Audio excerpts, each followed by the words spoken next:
Good morning. Celkon mobile సమర్పిస్తున్న business breakfast షోకి స్వాగతం.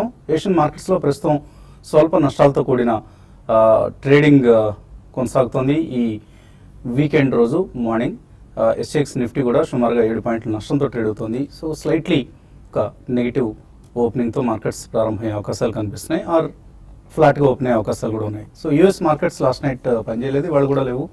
థ్యాంక్స్ గివింగ్ వీకెండ్ను ఎంజాయ్ చేస్తున్నారు యూఎస్లో. సో సందర్భంగా యూఎస్లో స్టాక్ మార్కెట్స్ పనిచేయలేదు. ఈ నేపథ్యంలో మేజర్ గ్లోబల్ క్యూస్ ఏవి లేకపోవడం, ఈ కారణంతో ఏషియన్ మార్కెట్స్లో ఒక సబ్డ్యూడ్ ట్రెండ్ మనం చూస్తున్నాం. సో డిసెంబర్లోనే వడ్డీ రేట్ల పెంపు ఉంటుంది అన్న ఒక భావన మార్కెట్స్లో ఉంది. So December 2nd federal reserve chairperson ఒక ప్రెస్ మీట్ నిర్వహించబోతున్నారు. మేబీ ఆ సమావేశంలో ఏదైనా వడ్డీ రేట్ల పెంపు ఉంటుందా అన్నది కొంత మార్కెట్స్లో సస్పెన్స్గా ఉంది ప్రస్తుతానికి. అలాగే డిసెంబర్ నెల చాలా కీలకం కాబోతోంది స్టాక్ మార్కెట్స్ బిహేవియర్కి సంబంధించి. ఎందుకంటే December 1st RBI monetary policy ఉంది, 2nd fed chairperson press meet, అలాగే 3rd ECB European central bank press conference ఉంది. సో ఈసీబీ స్టిమ్యులస్ మరింతగా పెంచుతుంది అన్న వార్తలు వస్తున్నాయి. సో అదే కనుక జరిగితే మరికొంత మార్కెట్స్లోకి అదనపు లిక్విడిటీ వచ్చే అవకాశం ఉంది. సో ఇవన్నీ కూడా మార్కెట్స్ గమనాన్ని చాలా ప్రభావితం చేయబోయే అంశాలు. ఇక మన మార్కెట్స్ విషయానికి వస్తే నిన్న షార్ట్ కవరింగ్తో మార్కెట్స్ లాభాలతో క్లోజ్ కావడం చూసాం. నవంబర్ సిరీస్ అంతా డిసప్పాయింట్ చేసినా కూడా చివరి రోజు అట్లీస్ట్ మార్కెట్స్లో థ్యాంక్స్ గివింగ్ పార్టీ లాంటిది జరిగింది. సో మార్కెట్స్ నిన్న స్ట్రాంగ్గా క్లోజ్ కావడం చూసాం. సెన్సెక్స్ నిఫ్టీలు రెండు కూడా 0.6 to 0.7% లాభపడ్డాయి. అండ్ దీనికి షార్ట్ కవరింగ్ అనుకోవచ్చు, F&O ఎక్స్పైరీ ఉంది కాబట్టి, ఆర్ జిఎస్టీ బిల్ మీద ఇప్పుడు ఏదైతే పార్లమెంట్ సెషన్స్ ప్రారంభమవుతున్నాయో ఇందులో జిఎస్టీ బిల్కి సంబంధించి అపోజిషన్ పార్టీస్ నుంచి ప్రభుత్వం మద్దతు కూడగడుతోంది. ఇకపై జిఎస్టీ బిల్ ఈ సెషన్లోనే పాస్ అయ్యే అవకాశం ఉంది అంటూ కొంత ఒక ఆప్టిమిజం, ఆశాభావం మార్కెట్స్లో కనిపిస్తుంది. ఈ కారణంతో కూడా కొంత మార్కెట్స్ నిన్న పెరగడం చూసాం. సో నిఫ్టీ ఆల్మోస్ట్ 7950 సమీపంలో ఉంది. సో నవంబర్ సిరీస్లో మార్కెట్స్ ఓవరాల్గా చూస్తే నిఫ్టీ 3% నష్టపోయింది. అలాగే సెన్సెక్స్ కూడా సుమారుగా 3% నష్టపోయింది. 220 పాయింట్లు నిఫ్టీ నష్టం చూసాం. ప్రధాన కారణం లాస్ట్ 11 సెషన్స్లోనే ఫారిన్ పోర్ట్ఫోలియో ఇన్వెస్టర్స్ భారీగా అమ్మకాలు జరపడం. సో $855 million విలువైన స్టాక్స్ను అమ్మకానికి పెట్టారు. ఎఫ్పిఐస్ అంటాం మనం, ఫారిన్ పోర్ట్ఫోలియో ఇన్వెస్టర్స్. దీనివల్ల లార్జ్ క్యాప్స్లో భారీ నష్టాలు చూసాం. కొన్ని ఫార్మా షేర్లు ఇటువంటివి అయితే గ్లోబల్ డెవలప్మెంట్స్ కారణంగా నష్టపోవడం చూసాం. మెటల్ స్టాక్స్ కావచ్చు, ఆర్ ఫార్మా స్టాక్స్ కావచ్చు. బట్ నవంబర్ నెలని స్మాల్ అండ్ మిడ్ క్యాప్స్ మంత్గా చెప్పుకోవచ్చు. ఎందుకంటే చాలా strong performance small and mid క్యాప్స్లో చూసాం. నిఫ్టీ 3% నష్టపోతే స్మాల్ క్యాప్ ఇండెక్స్ నవంబర్ నెలలో 1% లాభపడింది. సో దీన్ని బట్టి అర్థం చేసుకోవచ్చు మార్కెట్స్లో ఎటువంటి టిల్ట్ కనిపిస్తుంది అన్నది. సో చాలా కంపెనీస్ లైక్ పెట్రోనెట్ ఎల్ఎన్జీ కావచ్చు, జిఎంఆర్, హ్యావెల్స్, ఆర్ జస్ట్ డయల్, రిలయన్స్ ఇన్ఫ్రా, ఇటువంటి స్టాక్స్, టీవీఎస్ మోటార్స్, ఇటువంటి స్టాక్స్ అన్నింటిలో మన జిఎంఆర్లు, జీవీకేలు, ల్యాంకోలు, ఇటువంటి స్టాక్స్ అన్నీ పెరిగాయి. అఫ్కోర్స్ జూ షేర్లు అంటాం, సో జూతశాలకు సంబంధించిన షేర్లు, తాన్లా సొల్యూషన్స్ లాంటివి. సో అటువంటి కంపెనీలు కూడా చాలా స్ట్రాంగ్గా పెరగడం చూస్తున్నాం. చాలా కేర్ఫుల్గా ఉండాలి. తాన్లా సొల్యూషన్స్ను, ఇంకొక దాన్ని, అటువంటి ఏమాత్రం ఫండమెంటల్స్ లేకుండా కేవలం ఆపరేటర్స్, పంటర్స్, ట్రేడర్స్ మాత్రమే లాభం చేసుకునే షేర్లో ఇన్వెస్టర్స్ కనుక తూరితే చేతులు కాలుతూ ఉంటాయి. కేర్ఫుల్గా ఉండండి. అలాగే ఇవాటి ఇక స్టాక్స్ టు వాచ్ లిస్ట్ ఒకసారి చూస్తే డాక్టర్ రెడ్డీస్ ల్యాబొరేటరీస్ రెగ్యులేటరీ సమస్యల వలయంలో చిక్కున్న సంస్థ. మనం గతంలో చూసాం, క్యాడిలా కావచ్చు, ఓకార్డ్ కావచ్చు, ఇప్కా ల్యాబొరేటరీస్ కావచ్చు, ఇటువంటి కంపెనీస్ అన్నింటికి కూడా ఇదే పరిస్థితి వచ్చింది. యూఎస్ ఎఫ్డీఏ నుంచి వార్నింగ్ లెటర్స్ రావడం, ఆర్ ఈవెన్ ఇంపోర్ట్ బ్యాన్స్ వరకు కూడా వెళ్ళడం, ఇటువంటి సందర్భాల్లో చూసాం. సో ఈ సందర్భాల్లో రికవరీ వచ్చేందుకు ఆయా స్టాక్స్లో కొన్ని నెలల వ్యవధి పట్టింది. సో ఇదే పరిస్థితి డాక్టర్ రెడ్డీస్ కూడా ఎదుర్కోవచ్చు. కాబట్టి పడిపోయింది కదా, 25% పడింది, ఎందుకంటే ఏం తగ్గుతుంది అని హడావుడిగా కొనుగోలు మాత్రం చేయొద్దు. కొంత ఇక్కడ వాల్యూ కనిపిస్తున్నా కూడా రెగ్యులేటరీ రిస్క్ ఎక్కువ ఇంపార్టెన్స్ ఇవ్వాలి మనం. సో స్టాక్ వాల్యూ కంటే కూడా రెగ్యులేటరీ రిస్క్ ఎక్కువగా ఉంది. నెగిటివ్ ఎఫ్డీఏ యాక్షన్ లేదా క్లాస్ యాక్షన్, లాసూట్ లాంటివి ఇప్పటికిప్పుడు కంపెనీని ఏం చేయలేకపోయినా భవిష్యత్తులో నెగిటివ్ ఇంపాక్ట్ ఉండే అవకాశం ఉంటుంది. కాబట్టి ఇవి ఒకవేళ ఇంపోర్ట్ బ్యాన్ వరకు ఇది కనుక దారితీస్తే అప్పుడు మరింత నెగిటివ్గా మారుతుంది డాక్టర్ రెడ్డీస్ స్టాక్. అసలు దీని అంతటికీ ఒక కారణం చెప్తున్నారు. అంటే గుసగుసలు ఉంటాయి కదా మార్కెట్స్లో, మనం సినిమా యాక్టర్ల గురించి మాట్లాడుకున్నట్లే కంపెనీల గురించి కూడా రూమర్స్ నడుస్తూ ఉంటాయి. సో నెక్సియం అనే ఒక హార్ట్ బర్న్ పిల్ని కంపెనీ విడుదల చేయటం, దాని మీద అక్కడ స్థానిక కోర్టు, హైకోర్టు దాన్ని బ్యాన్ చేయటం, మీరు దీన్ని మార్కెట్ చేయొద్దు అంటూ ఆంక్షలు విధించడం చూసాం. దీనికి ప్రధాన కారణం ఆ పిల్ ఏదైతే నెక్సియం అనే పిల్ కలర్ ఏదైతే ఉందో అది ఒరిజినల్ ఇన్నోవేటర్ ఆస్ట్రాజెనకా, అది పింక్ కలర్ పిల్. సో ఈ పింక్ కలర్లోనే వాళ్ళు కూడా రిలీజ్ చేయడంతో ఆస్ట్రాజెనకా కోర్టుకు వెళ్ళడం, అది అమెరికన్ కంపెనీ కావడం. సో యుఎస్ FDA అమెరికన్ కంపెనీలను ప్రొటెక్ట్ చేయడంలో భాగంగా డాక్టర్ రెడ్డీస్ లాంటి కంపెనీలు వేధిస్తుందన్న గుసగుసలు మార్కెట్స్లో వినిపిస్తుంటాయి. సో ఇటువంటి కారణాలు చాలా ఉన్నాయి. మొత్తం మీద doctor Reddy's labs is one stock to watch. అలాగే అశోక్ లేలాండ్ $200 million ఆర్డర్ వచ్చింది ఐవరీ కోస్ట్ గవర్నమెంట్ నుంచి. ఇది కంపెనీ చరిత్రలోనే అతిపెద్ద ఆర్డర్. సో 3600 ట్రక్కులు, బస్సులు ఐవరీ కోస్ట్ ప్రభుత్వానికి అశోక్ లేలాండ్ సప్లై చేయబోతుంది నెక్స్ట్ 1 yearలోనే. అలాగే liquor stocks, United spirits, Globus, MP distilleries, ఇటువంటి స్టాక్స్ అన్ని కూడా బీహార్లో లిక్కర్ బ్యాన్ ఉంది కాబట్టి పెట్టబోతున్నారు కాబట్టి ఏప్రిల్ 2016 నుంచి ఈ స్టాక్స్ కూడా నిన్న ఆల్రెడీ రియాక్ట్ అయ్యాయి. ఇవాళ కూడా మరి కొంత రియాక్షన్ ఉండే అవకాశం ఉంది. And India bulls real estate, Ajmeera reality, ఇటువంటి రియల్ ఎస్టేట్ స్టాక్స్లో చాలా స్ట్రాంగ్ యాక్షన్ చూస్తున్నాం. మనం డెలివరీ బేస్డ్ బయింగ్ చూస్తున్నాం ఈవెన్ పూర్వాంకర లాంటి స్టాక్స్లో. సో రియాలిటీ స్టాక్స్ను ఒక కన్నేసి ఉంచడం మంచిది.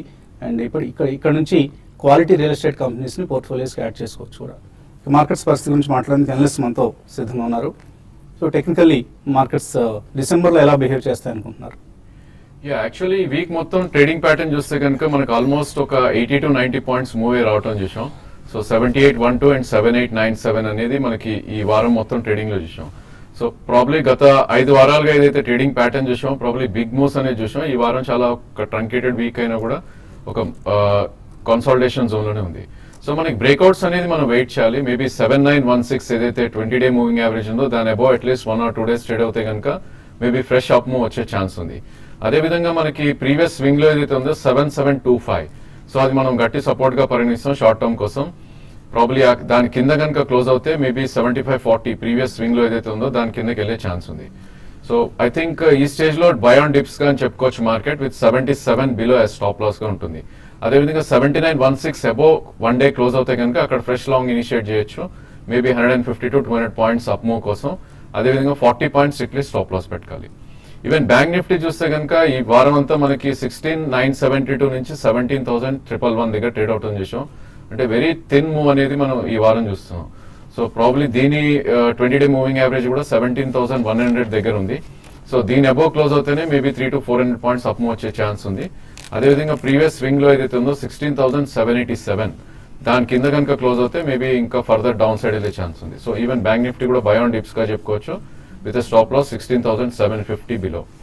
ఐ థింక్ ఇప్పుడు మిడ్ క్యాప్ స్టాక్స్ లో ఎక్కువ యాక్షన్ ఉంది కాబట్టి మేబీ ఫోకస్ అక్కడ చూడాలి మనం. ఇందాక వసంత్ గారు చెప్పినట్టు మేబీ రియాలిటీ స్పేస్ లో ఐ థింక్ కొన్ని స్ట్రాంగ్ చార్ట్స్ ఏవైతే ఉన్నాయో వాటిని మనం పరిగణించవచ్చు.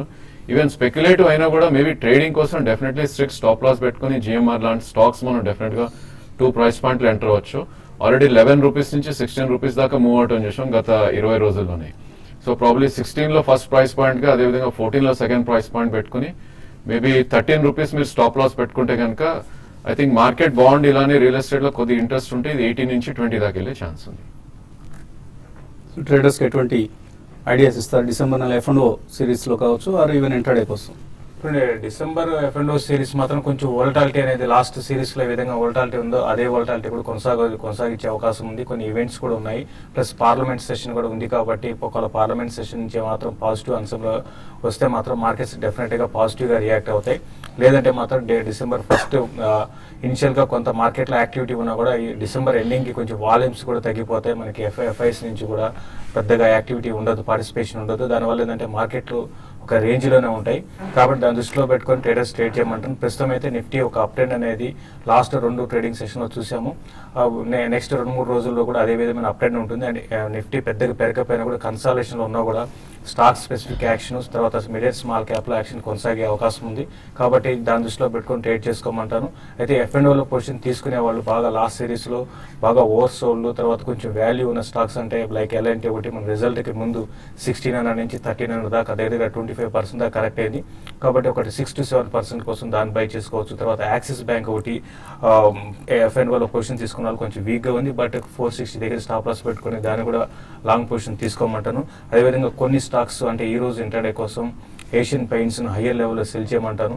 అదేవిధంగా మిడ్ క్యాప్ కౌంటర్స్లో అపోలో టైర్స్ ఒకటి ఈ సిరీస్లో 155 దగ్గర స్టాప్ లాస్ పెట్టుకొని 175 దాకా పెరిగే అవకాశం కనపడుతుంది. తర్వాత ఐటీకి చెందిన ఎగ్జావేర్ ఒకటి రీసెంట్గా చూస్తే 260 నుంచి కొంచెం కరెక్ట్ అయ్యి అరౌండ్ 240 అక్కడికి వచ్చి బౌన్స్ బ్యాక్ కావడం చూస్తున్నాము. కాబట్టి 244 దగ్గర స్టాప్ లాస్ పెట్టుకొని దాన్ని కూడా లాంగ్ పొజిషన్ తీసుకోవచ్చు. తర్వాత FMCGలో మ్యారికో ఒకటి ఒక టెక్నికల్ పరంగా పొజిషనల్ ట్రేడర్స్ బై చేయాలనుకుంటే మాత్రం మ్యారికోని బై చేయమంటాను. 420 దగ్గర స్టాప్ లాస్ పెట్టుకోమంటాను. 454 అండ్ 460 అంటే ఇది 1 వీక్ అనే కాకుండా ఒక 2 to 3 వీక్స్ కోసము పొజిషన్ క్యారీ చేసుకోవచ్చు. ఇంకో మిడ్ క్యాప్లో కూడా ఎస్కార్ట్స్ ఒకటి కూడా ఒక మంచి బ్రేక్అవుట్ రావడానికి అవకాశం ఉంది. 168 పైన ఉంటే దాన్ని కూడా 162 దగ్గర స్టాప్ లాస్ పెట్టుకొని క్లోజర్గా 180 దాకా రావడానికి అవకాశం ఉంది. సో మ్యూచువల్ ఫండ్స్ బిహేవియర్ ఒకసారి చూస్తే మనకు లాస్ట్ 2 months సెప్టెంబర్ అక్టోబర్లో ఆర్ ఈవెన్ నవంబర్లో కూడా వాళ్ళ బయింగ్ చాలా తగ్గింది. సో యావరేజ్న 3,600 crores పడిపోయింది. అంతకుముందు 8,000 crores వరకు వాళ్ళు మార్కెట్లో ఇన్వెస్ట్ చేస్తూ వచ్చారు. సో ఎందుకు ఈ రెండులో బిహేవియర్ మారింది మ్యూచువల్ ఫండ్స్ సంబంధించి? అంటే చాలా వరకు రీటైల్ ఇన్వెస్టర్స్ పార్టిసిపేషన్స్ తగ్గడం చూస్తున్నాం మనము. సో కంటిన్యూస్గా రీసెంట్ గవర్నమెంట్ వచ్చిన తర్వాత కంటిన్యూస్గా పర్చేసింగ్ జరిగింది. So probably some of the retail investors are so Bihar elections impact mutual funds మీద డెఫినెట్లీ ఎస్. అండ్ రీసెంట్గా ఇప్పుడు ఆల్మోస్ట్ మనకు మార్చ్ నుంచి ఇప్పుడు చూస్తే 16 to 17% కరెక్షన్ అయింది. సో ఫెటిక్ ఫ్యాక్టర్ అనేది కనబడుతుంది. So retail investors might be stop purchasing in equity mutual funds. So ప్రస్తుతానికి కొంత సబ్డ్యూట్ ట్రెండ్ ఉంటుంది మ్యూచువల్ ఫండ్స్ పెర్ఫార్మెన్స్ కూడా. పర్ఫార్మెన్స్ డెఫినెట్గా but small and mid caps లో బాగా మనం యాక్టివిటీ చూస్తున్నాం. దీని ప్రభావం small and mid cap funds మీద ఉంటుందా, లేకపోతే large cap funds underperform చేస్తూ small and mid cap funds ప్రస్తుతానికి అవుట్ పెర్ఫార్మ్ చేసే అవకాశం ఉంది? సో ప్రస్తుతానికైతే మనకు లాస్ట్ 1 year గా చూస్తే small and mid cap and specially mid cap funds have given double digit returns. చాలా వరకు మంచి mid cap funds double digit return ఇచ్చాయి. లార్జ్ క్యాప్ ఫండ్స్ చూస్తే మాత్రం చాలా వరకు నెగిటివ్లో ఉన్నాయి. సో ఈవెన్ -2 to -5, -6% కూడా ఉన్నాయి. అండ్ డెఫినెట్లీ లాస్ట్ 1 year లో mid cap out performance even 15-20% compare to large caps ఉందని చెప్పుకోవచ్చు. అండ్ స్పెషల్గా చాలా వరకు mid cap oriented equity mutual ఫండ్స్లో ఇంట్రెస్ట్ కనబడుతుంది. So going forward mid caps also has potential perform more. Okay, ఇంకా investors నుంచి కాల్స్ అలాగే మెయిల్స్ తీసుకునే ముందు కాసేపు ప్రకటన.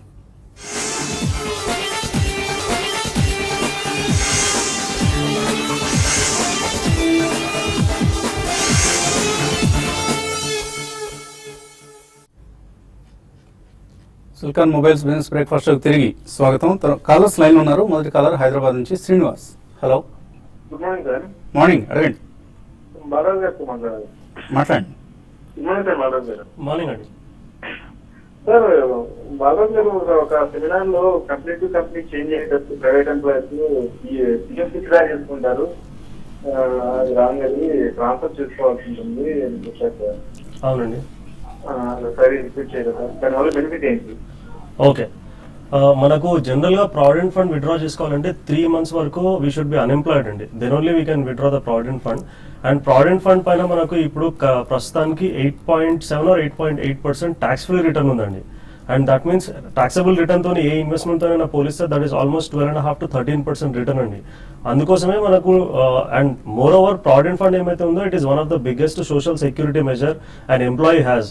ఓవరాల్ కంటిన్యూగా మనం ప్రావిడెంట్ ఫండ్ లో ఇన్వెస్ట్మెంట్ చేసుకుంటే రిటైర్మెంట్ అయ్యే వరకలా కొన్ని సందర్భాల్లో ఈవెన్ 1 to 2 crores కూడా అక్యుములేట్ అయ్యే ఛాన్స్ ఉంటుంది. అందుకోసమే provident fund should be the last option when we want to withdraw the amount.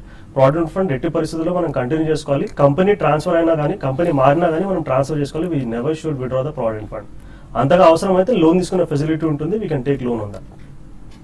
తర్వాత కాలర్ బెంగళూరు నుంచి వంశీకృష్ణ. హలో. వాసు కృష్ణ సార్. వాసు కృష్ణ, అడగండి. వాసు సార్ నమస్తే, నా పేరు వాసు కృష్ణ. నమస్తే, అడగండి. నేను జిఎంఆర్ ఇన్ఫ్రా మరియు హెచ్పిఎల్ పవర్, తర్వాత జేపీ ఇన్ఫ్రా, యూరిటెక్ దీని గురించి తెలుసుకోవాలనుకుంటున్నాను. అన్ని ఇన్ఫ్రా ప్యాక్ లో ఉన్నారా? ఇన్ఫ్రా ఉంది, తర్వాత వేరే పాజిటివ్ లో లేదు, తర్వాత మాక్సిమం ఇన్ఫ్రాలోనే ఉన్నాయి. మీరేంటి కన్నడ వారా? అదే సార్, ఆంధ్రానే, కదిరి. ఆంధ్ర వారే, ఓకే, గుడ్. జిఎంఆర్ అలాగే జేపీ ఇన్ఫ్రా, యూనిటెక్ ఇటువంటి స్టాక్స్ లో ఉన్నారు ఆయన? యా, ఐ థింక్ అన్ని కూడా అండర్ పర్ఫార్మ్ చేస్తున్నాయండి. ఐ థింక్ ఇప్పుడే మనం చెప్పడం జరిగింది. ప్రాబ్లీ జిఎంఆర్ ఒకటి మనం 200-day మూవింగ్ యావరేజ్ పైకి రావడం చేసాం. మేబీ దీనిలో కొద్దిగా అప్ ఉండే ఛాన్స్ ఉంది. In fact Unitech and JP way away from 200-day moving average ఉంది. సో డెఫినెట్లీ వీటిలో డెఫినెట్గా I think next 1 to 2 quarters కూడా అండర్ పర్ఫార్మెన్స్ ఉండే ఛాన్స్ ఉంది. ఓన్లీ జిఎంఆర్ లో బిగ్ మూవ్ వచ్చింది కాబట్టి ప్రాబ్లీ మీరు కేర్ఫుల్ గా వాచ్ చేసుకుంటా కరెంట్ మార్కెట్ ప్రైస్ లో 13 రూపీస్ మీరు స్టాప్ లాస్ పెట్టుకోగలితే కనుక మీరు లాంగ్ పొజిషన్స్ రన్ చేయొచ్చు. అదేవిధంగా 18 నుంచి 22 మధ్యలో వస్తే కనుక మీరు ఒకసారి ప్రాఫిట్స్ ఉంటే కనుక బుక్ చేసుకోవాలి. అండ్ హెచ్బిఎల్ పవర్ అడిగారు, ప్రాబ్లీ ఈ స్టాక్ చూస్తే కనుక మనకి 68 నుంచి ఆల్మోస్ట్ 33 దాకా బాటం రావడం చూసాం. సో ఇప్పుడే కొద్దిగా ఒక మైనర్ పుల్ బ్యాక్ రావడం చూస్తున్నాం. మేబీ 38, 39 మధ్యలో ట్రేడ్ అవుతున్న స్టాక్ ఇది. సో దీనికి కూడా 44 అండ్ 45 అనేది ఒక గట్టి రెసిస్టెన్స్ ఉంటుంది. మేబీ అక్కడికి వస్తే మీరు కొద్దిగా ప్రాఫిట్స్ బుక్ చేసుకోవచ్చు. అదేవిధంగా 32 కింద క్లోజ్ అవుతే కనుక మీరు స్ట్రిక్ట్లీ స్టాప్ లాస్ పెట్టుకోవాలి. తర్వాత కలర్ కూడా బెంగళూరు నుంచి శివకుమార్. హలో, నమస్తే సార్. నమస్తే అండి, అడగండి. నా దగ్గర వోక్హార్డ్, నాట్కో ఫార్మా అండ్ స్ట్రైట్స్ ఆర్కో 3 ఉన్నాయండి. ప్రాఫిట్ లో ఉన్నాను. అవి హోల్డ్ చేయొచ్చా? ఒకవేళ ఎగ్జిట్ అవ్వచ్చు అంటే ఏ పాయింట్స్ ఎగ్జిట్ అవ్వాలి చెప్పగలరా? సో షార్ట్ టర్మ్ లో ఫార్మా ప్యాక్ కొద్దిగా వీక్ గా ఉండే అవకాశం కనిపిస్తుంది. ప్రాఫిట్ బుక్ చేసుకోవచ్చు ఇక్కడ. అంటే ఇప్పుడు ఆల్రెడీ దానికి జరిగిన డ్యామేజ్ అయితే జరిగిపోయిందండి. అన్ని మేజర్ కంపెనీస్ అన్ని కూడా మంచి బాగా పడ్డం చూసాము. లక్కీ ఏంటంటే మీరు చెప్పిన స్టాక్స్ పెద్దగా కరెక్ట్ కాలేదని చెప్పొచ్చు. మరి ముఖ్యంగా ఒకాడ్ అయితే కొంచెం ఇంకా రీసెంట్ డేస్ లో కొంత పెరిగింది. 1200 రూపీస్ నుంచి 1600 రూపీస్ దాకా వచ్చింది.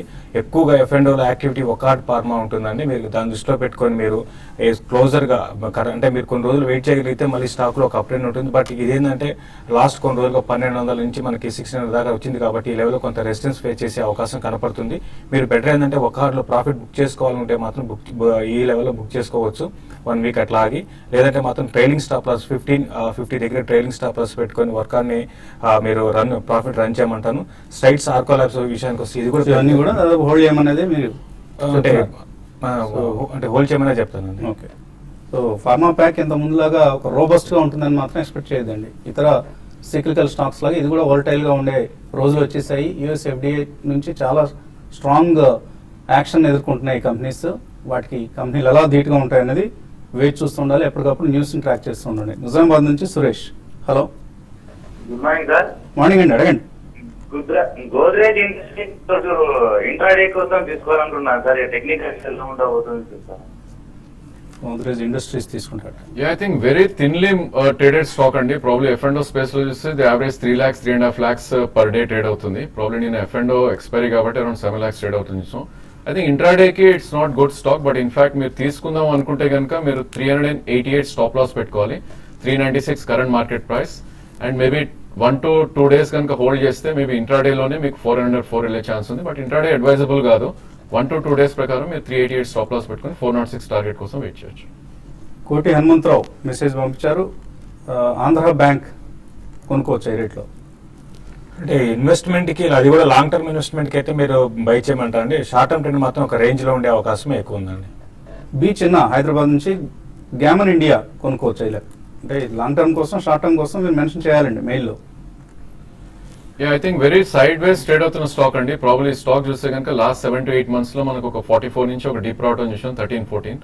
సో మీకు in case 1 to 2 years view ఉంటే మీరు ప్రాబ్లీ 2 price points లో తీసుకోవచ్చు. 18 నుంచి 14 మధ్యలో strictly around 12 rupees stop loss పెట్టుకోవాలి. 1 year లో మళ్ళీ 35 to 40 వెళ్ళే ఛాన్స్ ఉంది. సాయి శ్రీనివాస్ పెన్నార్ ఇండస్ట్రీస్ కొన్నారు 65 రూపాయల్లో. ఆగస్టులో కొన్నారు. ఏం చేయాలి? ఎగ్జిట్ కావాలా, లాస్ బుక్ చేయాలా? పెన్నార్ ఇండస్ట్రీస్ అయితే కొంచెం బాగా వీక్ గా ఉన్న కౌంటర్ అండి. కాబట్టి మీరు ప్రస్తుతం హోల్డ్ చేసి కొంచెం ర్యాలీస్ వస్తే ఈ స్టాక్ లో ఏమాత్రం 58-60 క్లోజర్ గా మీ లెవెల్ వస్తే మీరు పెన్నార్ ఇండస్ట్రీస్ నుంచి ఎగ్జిట్ కమ్మని చెప్తారు. వేణుగోపాల్ హైదరాబాద్ నుంచి Birla top 100, ICICI focus blue chip, అలాగే Franklin India Prima plus, Tata balance fund, Franklin smaller companies వీటన్నిటిలో కూడా SIP చేస్తున్నారు 3 to 5 years కోసం. 2 నెలల క్రితం ప్రారంభించారు. ఓకే, కంటిన్యూ చేయొచ్చు అవి. ఇవన్నీ కూడా మంచి ఫండ్స్ అండి. కాకపోతే 3 years వ్యూ కాకుండా 5 years అండ్ అబోవ్ వ్యూ ఉంటే మంచిగా ఉంటుంది. ఇవన్నీ కూడా మంచి ఫండ్స్ అండి, కంటిన్యూ చేసుకోండి. శ్రీరామ్ అడుగుతున్నారు HDIL 124లో కొన్నారు. యావరేజ్ చేసుకోవచ్చా, లాస్ బుక్ చేయాలి? లాస్ అయితే బుక్ చేయొద్దండి. ప్రాబ్లీ యావరేజ్ కూడా వద్దు ఈ స్టేజ్ లో. ఐ థింక్ ఇది మీకు స్వింగ్ హై ఏదైతే 80 రూపీస్ ఉందో ప్రాబ్లీ అది క్రాస్ అయితే 88 to 90 దాకా వచ్చే ఛాన్స్ ఉంది. ప్రస్తుతం అయితే హోల్డ్ చేయండి. In case me trading position అయితే 62 ఆఫ్ కింద క్లోజింగ్ బేసిస్ స్టాప్ లాస్ పెట్టుకోండి. లక్ష్మీ శిరీష్ అడుగుతున్నారు మిరే అసెట్ ట్యాక్స్ సేవింగ్స్ NFOలో ఇన్వెస్ట్ చేయాలనుకుంటున్నారు. చేయొచ్చా? మంచి స్కీమేనా? జనరల్ గా మనం ఈక్విటీ మ్యూచువల్ ఫండ్స్ లో ఇన్వెస్ట్మెంట్ చేసేటప్పుడు always prefer existing funds, at least 5 year track record ఉన్న ఫండ్స్ ని సెలెక్ట్ చేసుకోవాలండి. మనకు ట్యాక్స్ సేవర్ ఫండ్స్ గురించి మాట్లాడుతుంటే చాలా ఫండ్స్ ఉన్నాయి. ముఖ్యంగా యాక్సిస్ లాంగ్ టర్మ్ ఈక్విటీ కావచ్చు, Birla sun life tax relief 96 కావచ్చు. ఈ రెండింటిలో ఏదైనా ఇన్వెస్ట్మెంట్ చేసుకోవచ్చు. బెటర్ అవాయిడ్ NFOs అండి. లక్ష్మి అడుగుతున్నారు జిందాల్ స్టీల్ అండ్ పవర్ 65 రూపాయల్లో కొన్నారు, వెయిట్ చేయాలా, అమ్ముకోవచ్చా?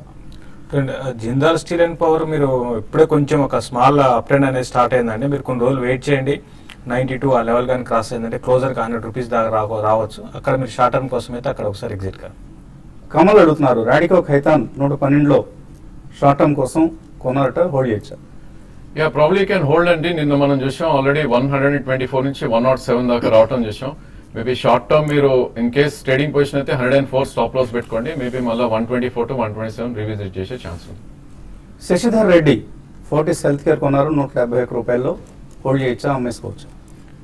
ఫోర్టిస్ డెఫినెట్ గా హోల్డ్ చేయొచ్చు అండి. చాలా స్ట్రాంగ్ ఫండమెంటల్స్ ఉన్న కంపెనీ, లాంగ్ టర్మ్ డెఫినెట్ గా బాగుండే అవకాశం ఉంది, హోల్డ్ చేసుకోవచ్చు అండి. రవి వర్మ అడుగుతున్నారు ప్రిన్సిపల్ పర్సనల్ ట్యాక్స్ సేవర్ 2008లో 170లో కొన్నారు, బాగా లాస్లో ఉన్నారు, ఎటువంటి బోనస్ డివిడెండ్స్ కూడా రావట్లేదు. సో మీకు మూడు సంవత్సరాల తర్వాత లాకిన్ నుంచి బయటకు వచ్చేస్తాయి కదండి ట్యాక్స్ సేవర్ స్కీమ్స్, ఎందుకు మీరు అలాగే అట్టు పెట్టుకున్నారు? బయటకు వచ్చేసేసి జనరల్గా మనము ఈఎల్ఎస్ఎస్ స్కీమ్స్ ఏవైతే ఉంటాయో కంటిన్యూగా 3 years ఇన్వెస్ట్మెంట్ చేస్తే virtually without investing our own money from 4th year దాన్ని రోల్ ఓవర్ చేసుకుంటూ మనం అడిషనల్గా ట్యాక్స్ బెనిఫిట్ పొందొచ్చు అండి. అండ్ ముఖ్యంగా మనం ట్యాక్స్ సేవర్ ఫండ్లో ఇన్వెస్ట్మెంట్ చేసినప్పుడు 3 year వరకు లాకింగ్ పీరియడ్ ఉంటుంది. 3 years వరకు కూడా పర్ఫార్మెన్స్ లేకపోతే డెఫినెట్గా మనం బయటకు వచ్చేసేయాలండి. సో వేరే ఫండ్స్ కూడా మంచిగా ఉన్నాయి. ఇంతకుముందు మనం క్వరీలో ఆన్సర్ చేసాము. Axis long term equity fund కావచ్చు, Birla sun life tax relief కావచ్చు, ఐసిఐసిఐ ట్యాక్స్ పర్పస్ ఉంటే అందులో ఇన్వెస్ట్మెంట్ చేసుకోవచ్చు. లేదంటే plain diversified funds is always better. Anil Reddy అడుగుతున్నారు ఆయన ₹1,00,000 15 నుంచి 20 సంవత్సరాల కోసం లాంగ్ టర్మ్ కోసం మంచి ఫండ్లో ఇన్వెస్ట్ చేద్దాం అనుకుంటున్నారు. HDFC equity, ICICI focus blue chip వీటిలో చేయొచ్చా? ఎస్ఐపి చేస్తున్నారు వాటిలో. ఓకే, సో లంసమ్ కూడా అందులో ఇన్వెస్ట్ చేయొచ్చా, లేదన్నా వేరే scheme? ICICI prudential focus blue chip లో ఖచ్చితంగా ఇన్వెస్ట్మెంట్ చేయండి. దాంతో పాటు Birla sun life MNC fund లో ఇన్వెస్ట్మెంట్ చేసుకోండి. హెచ్డిఎఫ్సి ఈక్విటీ ఫండ్ అవాయిడ్ అండి. ఎంఆర్ ప్రసాద్ అడుగుతున్నారు ఆయన కూడా సేమ్ క్వరీ ₹1,00,000 మ్యూచువల్ ఫండ్లో ఇన్వెస్ట్ చేద్దాం అనుకుంటున్నారు. చాలామంది ఈ మధ్య మ్యూచువల్ ఫండ్స్ పట్ల ఆసక్తి చూపిస్తున్నారు. మనం ప్రోగ్రాంలో రెగ్యులర్గా రికమెండ్ చేస్తున్న స్కీమ్స్ని మీరు ఫాలో కావచ్చు. ఇప్పుడు ఇందాక చెప్పిన సమాధానం మీకు కూడా వర్తిస్తుంది. ఇంకా చాలా మెయిల్స్ మిగిలిపోయాయి, కానీ సమయం కూడా మించిపోయింది. ఇది ఇవాల్టి సెల్కాన్ మొబైల్ సమర్పించిన బిజినెస్ బ్రేక్ఫాస్ట్. మధ్యాహ్నం స్మార్ట్ ఇన్వెస్ట్లో మళ్ళీ కలుద్దాం.